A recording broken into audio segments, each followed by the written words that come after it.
চাঁদা দে, নালে তোর জীবন দে। বিষয়টা হয়েছে এরকম এখন।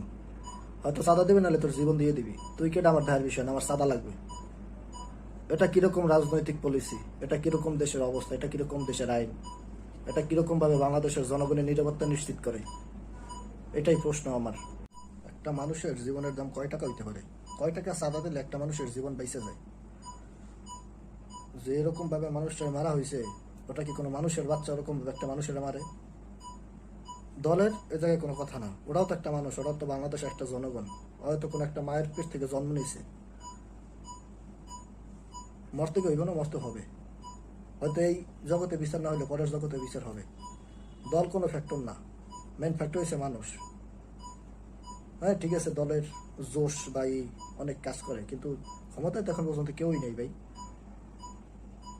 এখন আপনার পোলা ভালো ভালো রেজাল্ট করতে দেখে সুনাম পরিবারের, পোলা খারাপ রেজাল্ট খারাপ করতে দেখে পরিবারের পোলা না, বিষয়টা কিন্তু এরকমও না।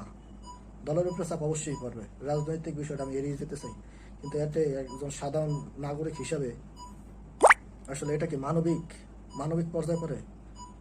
এটা তো কোনো মানবিকতার পর্যায়ে পড়ে না। একজন এই যে ইন্ডিয়ায় যে মুসলিম যে হত্যা করছে, তাও তো এরকম ভাবে নৃশংসভাবে মুসলিম হত্যা করে নাই, যেরকম ভাবে আজকে বাংলাদেশের জনগণের আর কি একজন জনগণের দ্বারা আরেকজন জনগণ মৃত্যুবরণ করা হইতেছে।